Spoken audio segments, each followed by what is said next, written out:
este trabalho de missões aconteça. Tenho certeza que a mão do Senhor está sobre a vida de vocês, e Ele é fiel para cuidar, assim como Ele cuidou dos discípulos, Ele também é fiel para guardar as vossas vidas. E pode ter a certeza que enquanto vocês põem a mão para trabalhar na obra do Senhor, Ele cuida da casa de vocês, Ele cuida do lar, Ele cuida da família, Ele cuida de todas as vossas necessidades. Muito obrigado pelo convite, que Deus em Cristo vos abençoe. A você que trouxe a sua Bíblia, eu queria convidá-los a abrir juntamente comigo.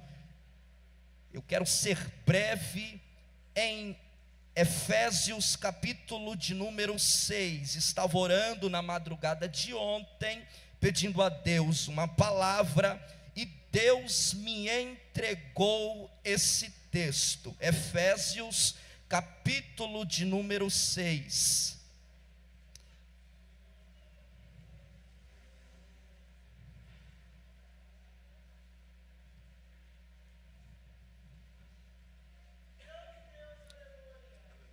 Localize por favor o versículo de número 10, que diz assim: e finalmente, eu estou com a versão King James, é um pouco diferente. E finalmente, irmãos meus, sede fortes no Senhor e na força do seu poder, revesti-vos de toda a armadura de Deus, ó glória, para que possais estar firmes contra as astutas ciladas do maligno, porque não lutamos contra carne e sangue, mas sim contra os principados, contra as potestades e contra os príncipes das trevas deste mundo, contra as hostes espirituais da maldade nos lugares celestiais. O verso 13, para encerrar esta leitura, diz assim: portanto, tomai toda a armadura de Deus, para que possais resistir no dia mau, e havendo feito tudo, ficar inabaláveis. Oh glória! Eu quero tomar por tema desta mensagem o que Paulo escreveu em sua segunda carta aos Coríntios, capítulo de número 10, versículo de número 3, quando ele diz assim: que não vivamos e diante de guerras humanas, mas que buscamos agir contra as hostes espirituais do maligno. A Bíblia NVI fala exatamente sobre esta tradução, que pois embora vivamos como homens, não lutamos segundo os padrões humanos. Repito, a Bíblia NVI diz assim, que por mais que vivamos como homens, não lutamos segundo os padrões humanos. Glória a Deus. Há um hino da harpa cristã, número 212, que ele diz que os guerreiros se preparam para uma grande luta. E de fato, a vida cristã é assimilada com uma grande batalha espiritual. Desde a queda de Adão no Éden, aquele que serve a Deus está sujeito a passar por guerras e batalhas espirituais. Desde o dia em que recebemos ao Senhor e Salvador Jesus Cristo como nosso único e suficiente Salvador, nos tornamos alvos fáceis de ataques espirituais. É por isso que Moody, falando sobre a caminhada cristã, ele vai dizer que o andar cristão é descrito como uma batalha ou um conflito mortal, no qual ele está alistado contra o poder de Satanás e suas hostes. Wisman, um grande comentarista bíblico, falando sobre a caminhada cristã, ele diz que mais cedo ou mais tarde, todo o cristão percebe que sua vida com Cristo, oh glória a Deus, é como um campo de batalha e não um parque de diversões, e que é necessário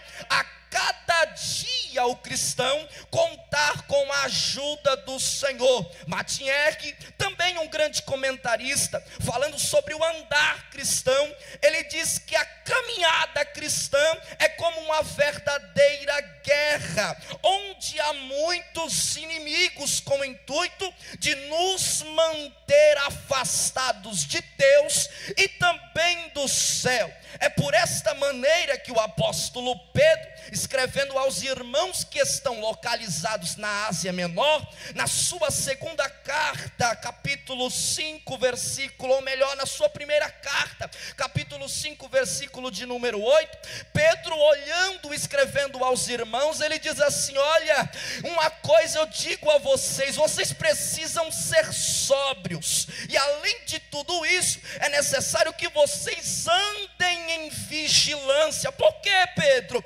Porque o adversário anda ao vosso derredor, buscando um a quem possa tragar. O publicano que foi convertido por Cristo, chamado Mateus, ele escreve no seu evangelho, capítulo 26, versículo de número 41, dizendo: vigiai e orai, para que não entreis em tentação. Tiago, irmão de Jesus, na sua carta, capítulo 4, versículo 7, Tiago vai dizer assim: irmãos meus, sujeitai-vos, pois, a Deus, e resisti ao diabo, porque através da resistência e sujeição a Deus, o diabo fugirá de vós. Olhe para cá, Jesus, antes de subir ao céu, as suas últimas palavras para o discípulo foi: eu preciso que vocês fiquem em Jerusalém, antes de vocês pregarem, antes de vocês entrarem na guerra espiritual, é necessário que vocês fiquem em Jerusalém. Por quê? Porque em Jerusalém vocês serão revestidos de poder.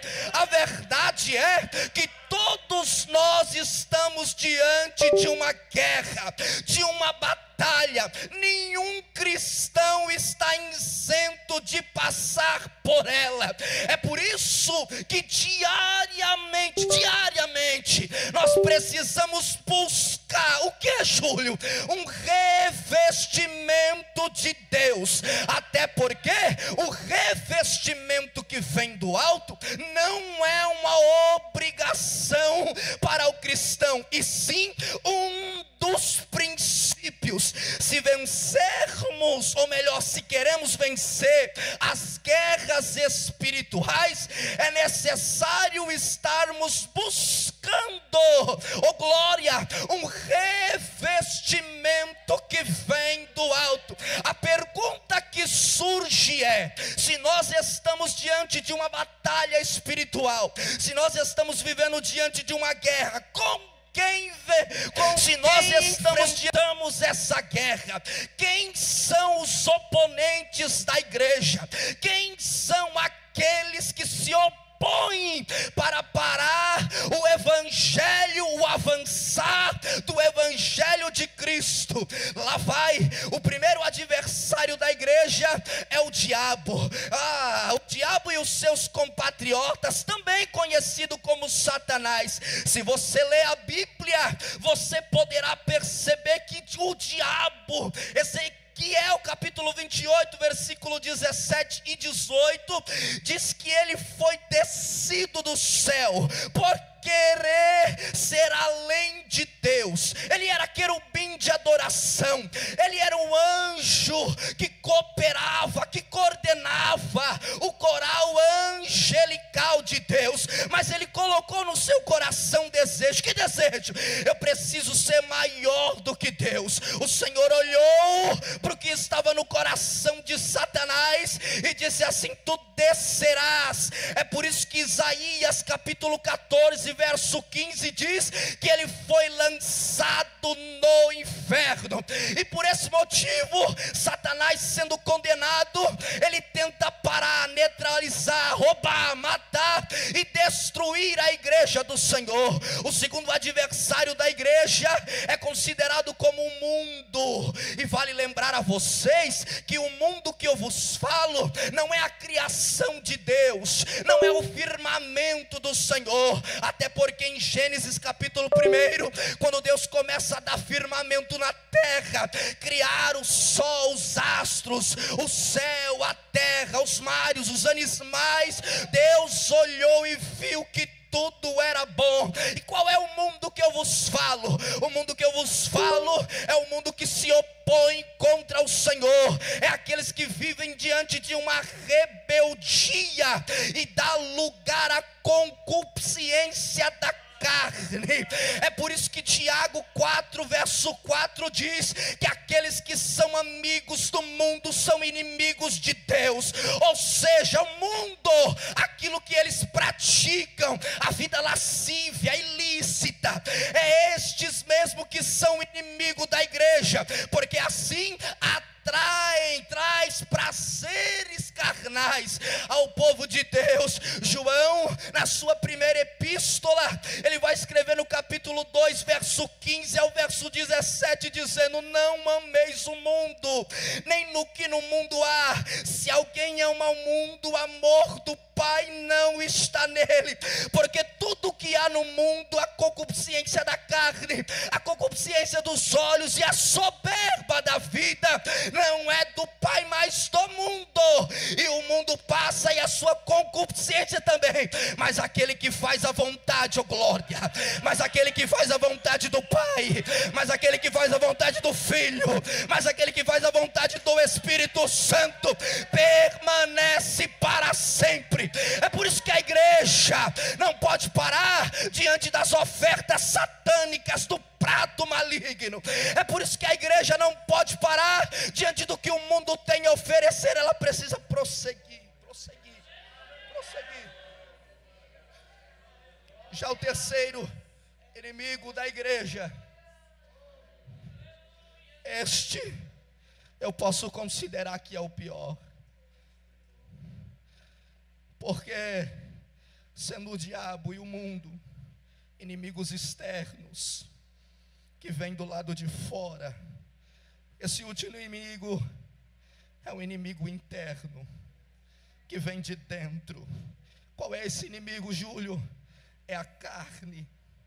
A carne é o maior inimigo que um homem pode carregar em toda a sua trajetória, porque é ela que faz o homem ir do alto ao baixo.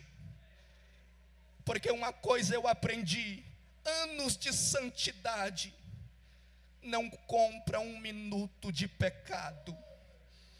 Uma coisa eu aprendi, eu repito isso daqui: anos de uma santidade não compram um minuto vivendo na prática do pecado da carne. A carne é o que faz o homem ir do alto ao baixo.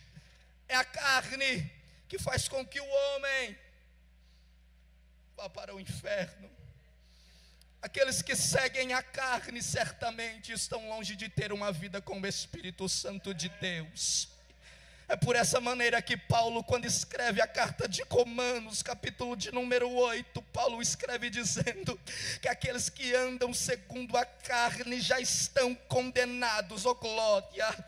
Mas aqueles, isso aqui é uma mensagem de salvação, mas para aqueles que não andam segundo a carne, mas segundo o Espírito Santo, olha o que Paulo diz: nenhuma condenação há para aqueles que estão em Cristo Jesus. Ou seja, vale notar aqui para vocês que nós temos pelo menos 3 inimigos diante da nossa trajetória, caminhada cristã. Primeiro, o diabo. Segundo, o mundo. Terceiro, a carne. Só que o que eu acho lindo, e vale lembrar a vocês, que nós temos inimigos. É verdade mesmo que nós temos oponentes.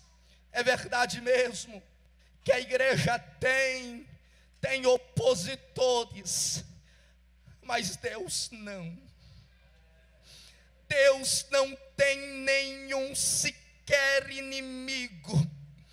Deus não tem nenhum inimigo sequer. Porque quando se há uma possibilidade de ter um inimigo, isso diz a respeito de ter um opositor. E a oposição em uma guerra não te dará a certeza que você sairá vitorioso dela. Aqueles que têm um inimigo, só você olhar diante dessa guerra, não há uma afirmação de que um será o vitorioso. Não há, somente há suposições. Porque quando o homem tem um inimigo, isto quer dizer a respeito de que ele tem um opositor. E quando o homem vai para uma guerra sozinho, há uma suposição e não uma afirmação de que ele pode vir vitorioso, mas ao mesmo tempo ele pode perder a batalha. Só que Deus não tem nenhum inimigo sequer. Sabe por quê? Porque Ele nunca perdeu nenhuma batalha.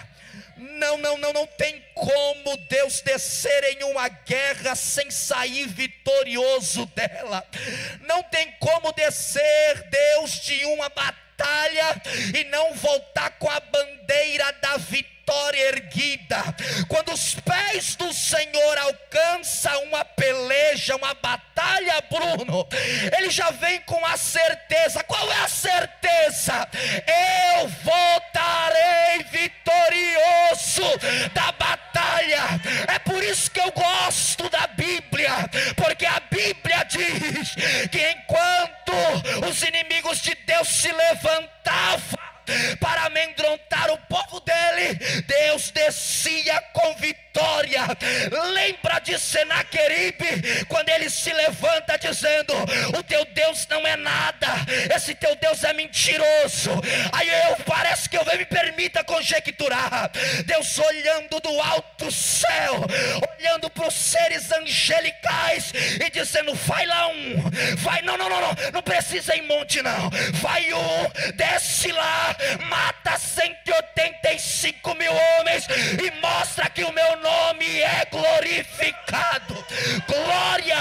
É por isso que eu gosto da Bíblia, porque eu me lembro de Josafá. Lembra o Senhor olhando para Josafá e dizendo: Josafá, se você descer para a batalha, você vai perder, fica aí, porque eu pelejarei por vós e vos calareis. Deus não perde batalha. Deus não perde guerra. Levará canta. Oh glória. E me permita falar uma coisa: Deus é maior do que qualquer oponente que se levante contra a tua vida. Eu vou entregar. Não tem demônio que se levante perante aqueles que vivem debaixo da proteção de Deus. Se o Senhor está guardando a tua casa, se Deus está guardando a tua família, fica tranquilo, porque tenho cuidado, tem uma proteção divina sobre a tua vida.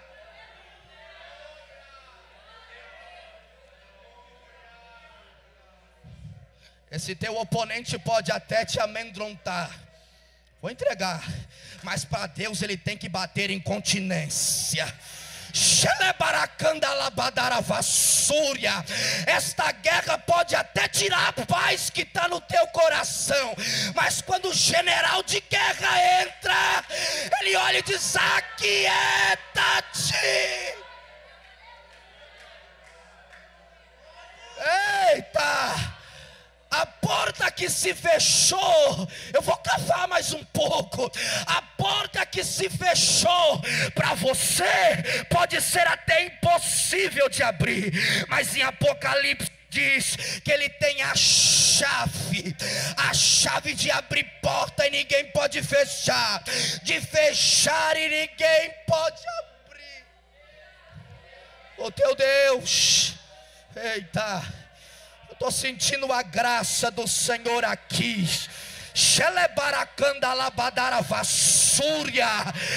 Ei, como Dúbia céu e a Mandaraia, o general de guerra, o Jeová Sabaote. Olha o que eu me lembrei aqui. Marcos capítulo de número 5 diz que tinha uns demônios atormentando a terra de Gadara. Uns não, uma legião de demônios diante de Gadara. Aí diz o texto que eles prendiam o endemoniado, ele quebrava a corrente. Diz o texto que eles prendiam e o demônio saía. Ninguém tinha mais paz em Gadara, até que Jesus decidiu colocar o pé naquela terra, até que o Jeová Sabaote decidiu pisar lá. E o que acontece, Júlio? Os demônios se prostram, pede permissão para sair. Sabe por quê? Porque quando o general de guerra, Jesus o Cristo, chega na batalha, labaracanda, labadara, vassúria, e eita, eu estou sentindo de Deus de pregar para alguém aqui que está passando pela necessidade. Alguém se levantou contra a tua vida, tem alguma coisa roubando a tua paz, e me permita dizer, o general de guerra entrou na tua casa, o general de guerra entrou na tua família, o general de guerra entrou.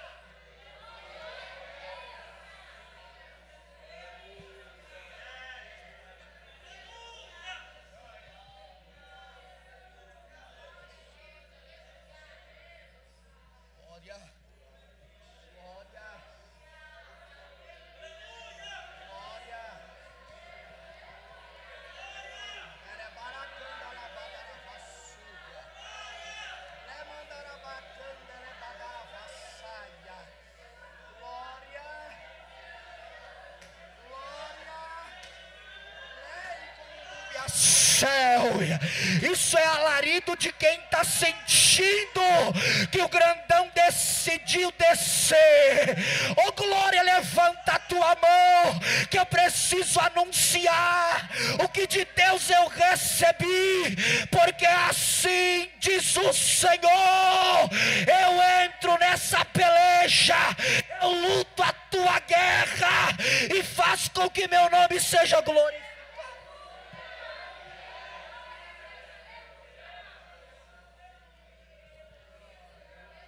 Meu Deus,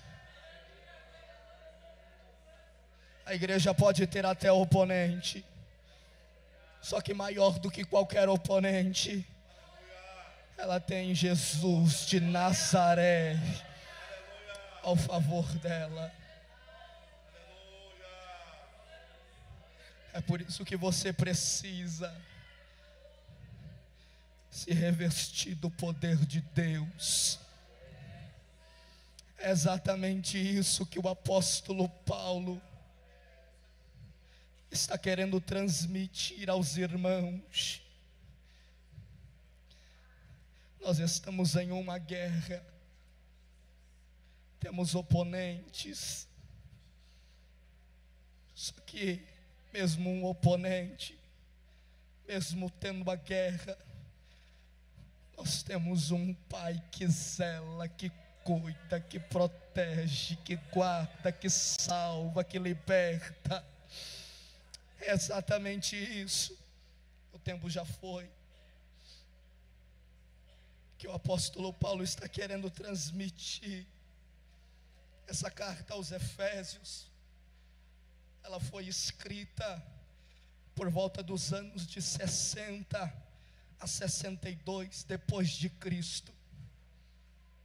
E há pelo menos 2 pontos a ser apresentados dentro desse contexto histórico. Primeiro, Paulo está falando acerca de um povo idólatra. Dentro de Éfeso existia um grande lucro acerca de um templo pagão, de uma deusa chamada Diana. E o povo havia se corrompido, a ponto de muitos os cristãos quererem abandonar o evangelho para viver diante desse lucro. O segundo ponto a ser observado aqui é que o apóstolo Paulo está dentro de um cárcere.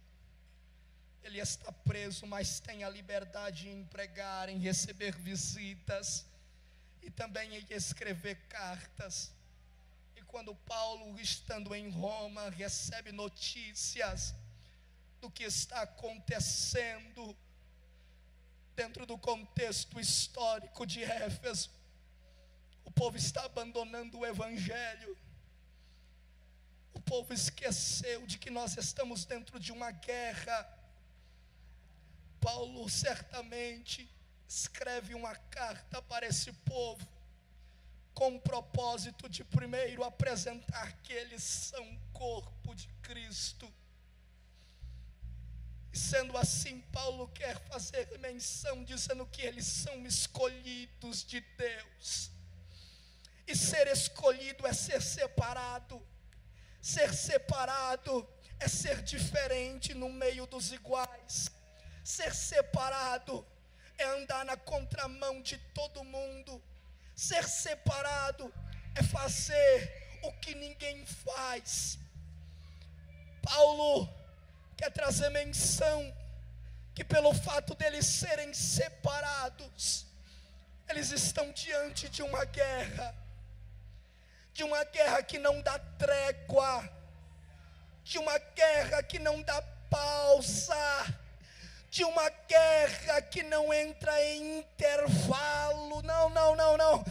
Paulo está querendo fazer menção que pelo fato deles serem escolhidos de Deus, era necessário padecer necessidade, era necessário viver dentro de uma guerra espiritual.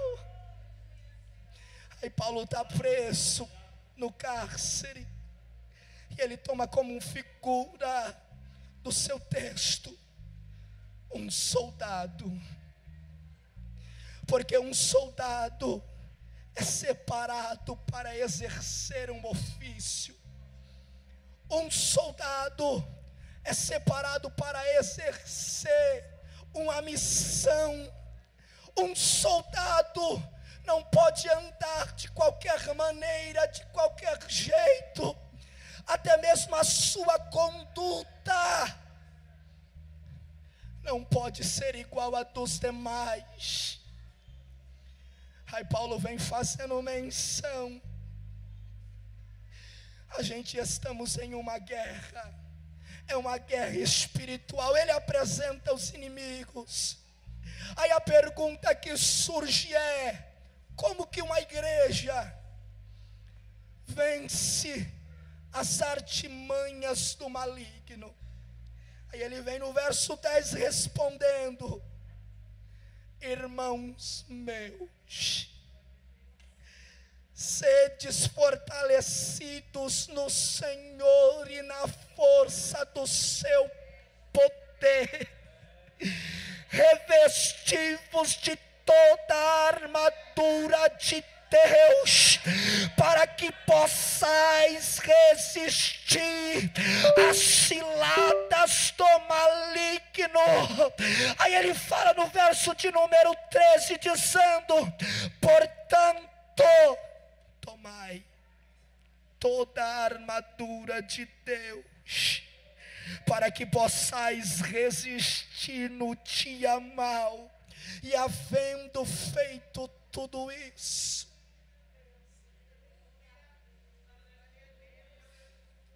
ficai firmes.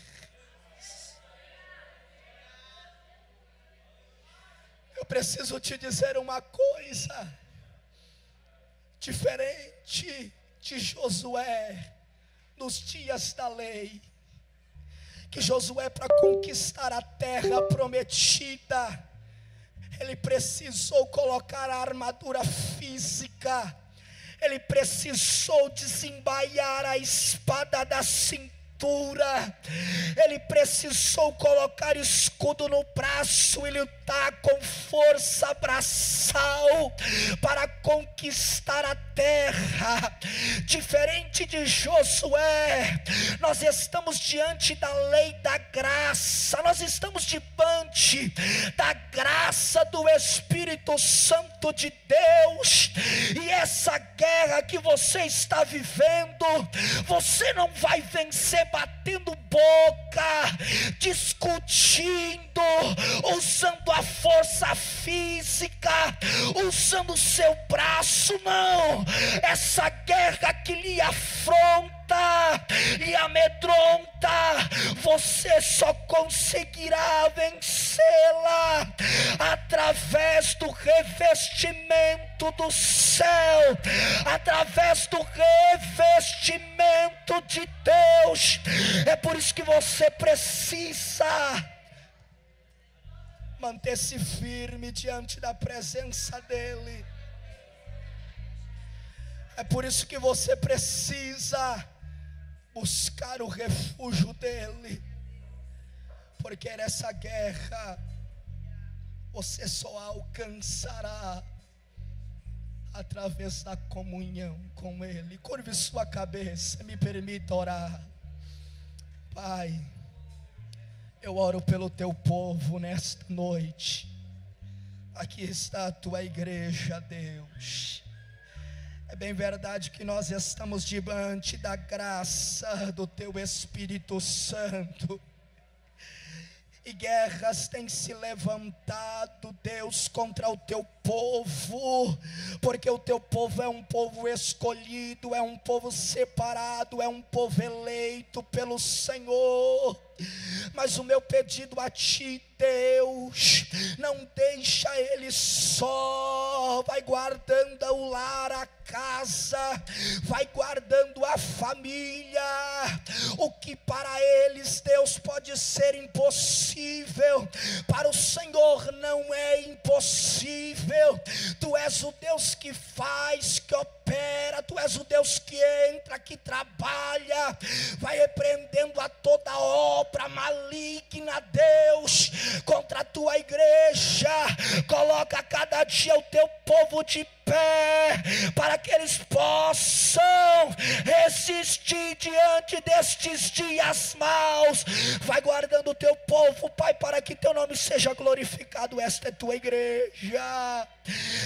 Senhor, assim como o Senhor fizeste nos dias dos hebreus, quando eles estavam lá no Egito, ó Deus, eu me lembro que vinha a praga, assolava o Egito, mas o teu povo era guardado, era cuidado, era protegido pelo Senhor. Vai guardando a tua igreja, vai guardando o teu povo, porque o Senhor mesmo quem disse que as portas do inferno não prevalecerão.